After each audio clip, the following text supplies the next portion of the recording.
Today we are going to study Samsung. This is a case study.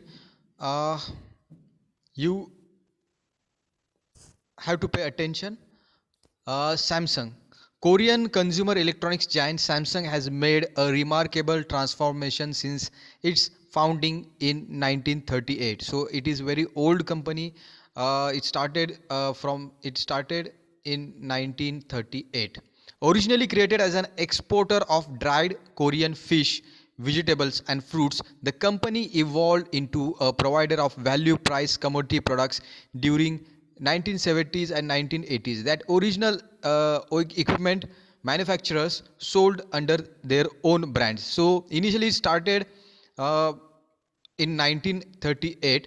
Then it started selling Korean dried fish, then vegetables, fruits, and then they started selling commodities, and then they became a original equipment manufacturer. When Samsung's founder passed away in 1987, his son Kun Hee Lee succeeded him and restructured the company with the goal of becoming one of the world's top electronic companies.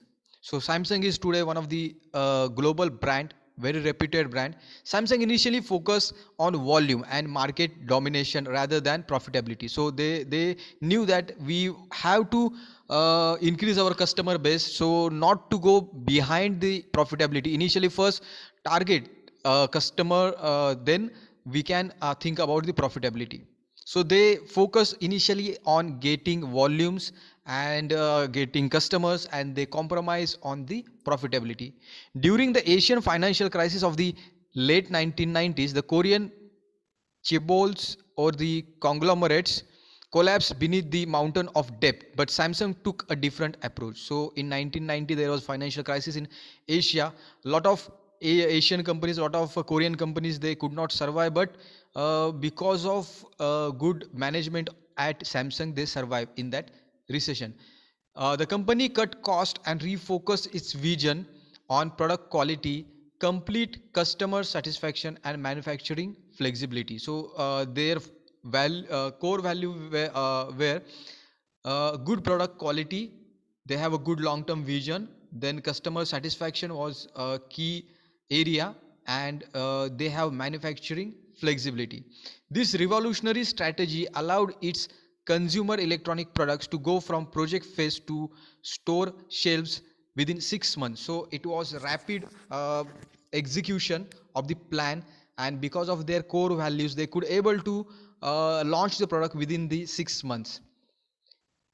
Samsung invested heavily in innovation, and many of its products, from semiconductors to LCD screens, gained a significant market share and became industry leader in their respective categories. So Samsung was dominating one by one uh, categories, from semiconductors to LCD screen.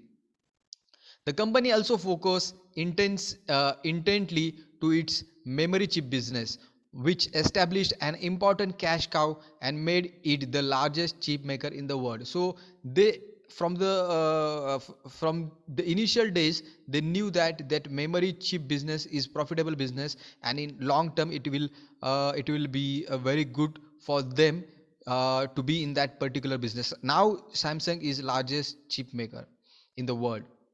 Samsung continued to pour money into research and development during the 2000, budgeting the 40 billion they kept for the research and development for 2005 to 10 years. So in 5 years, they spent 40 billion.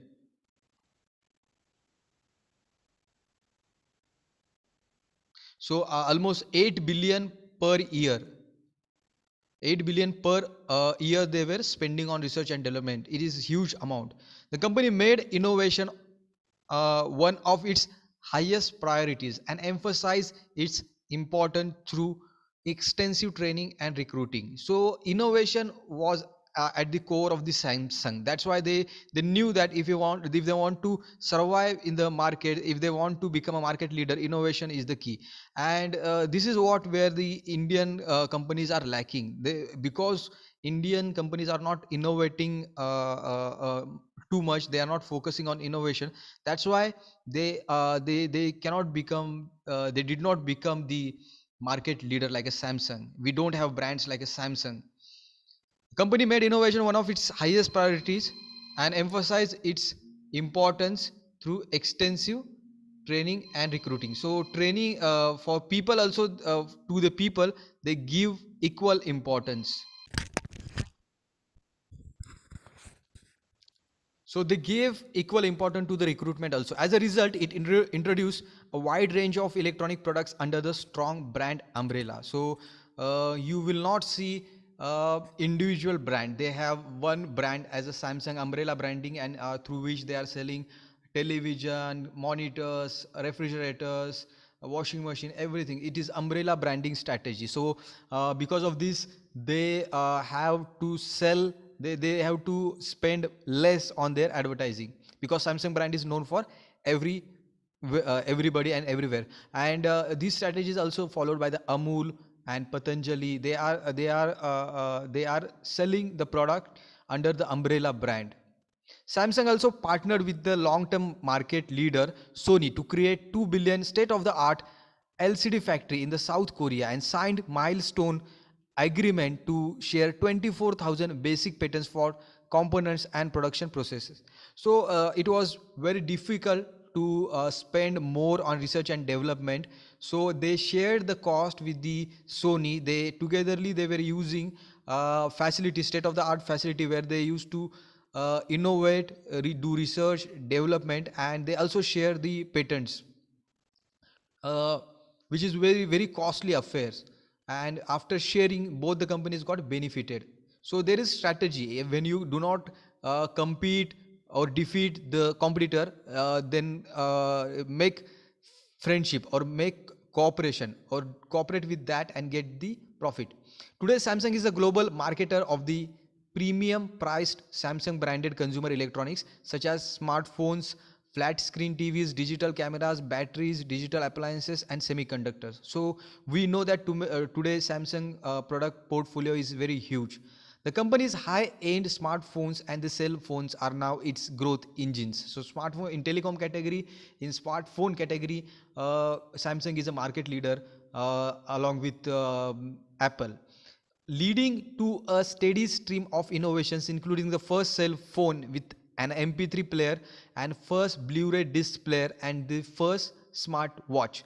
So their innovation has uh, brought some industry first application, like first cell phone with MP3 player they introduced, they launch. And disc player, Blu-ray disc player, it is external CD-ROM which you can use with your television to play the disc CDs and DVDs. And smartwatch, they also pioneer in launching the smartwatch. Samsung's success has been driven not only by successful product innovation but also by aggressive brand building. So brand image is equally good for Samsung, and they have invested a lot in brand building activities throughout these years. Company has spent billions of dollars in marketing over the past decade, including sponsoring the Olympics since 1998 and running several global ad campaigns themed Imagine, Quietly Brilliant, and Men Are Idiots, all of which included brand messages such as technology, design, and human sensation. So there they started sponsoring Olympics and sports activities, because there is a lot of customer attention. People do watch these competitions. There is a lot of audience which are watching these events. So it is very easy to do brand building, to do brand awareness. And also their campaign were very successful, like Imagine, Quietly Brilliant, Men Are Idiots, and technology, design, and human sensation focused advertisement. So in each and every advertisement they were using keywords like technology, design, human sensation. In 2005, Samsung surpassed Sony in the inter brand ranking for the first time, and it continues to outperform Sony today. When I was child, I thought that Sony is very big brand, and it was big brand at that point of time, and Samsung was very small brand as compared to Sony. But slowly and gradually Samsung surpassed Sony. Now today Sony is very small brand compared to Samsung, very successful. Samsung is more successful than Sony. Samsung faces competitors in several different industries, including Google and Apple. So Samsung is making competition with very big brands like Google and Apple. However, the company is unique because, unlike rival firms, it has become a global leader in making both the components for the electronic products and actual devices sold to consumers. But what is unique about the Samsung, what is not there in the Google and unique, is that uh, Samsung is selling so many electronic components and so many electronic household appliances. Like you take washing machine, refrigerator, television, monitors, laptop, everything. You name the electronics item, and Samsung is selling that product. It is not the case with the Google or Apple. Their focus area is very small as compared to Samsung. So Samsung is more sustainable brand.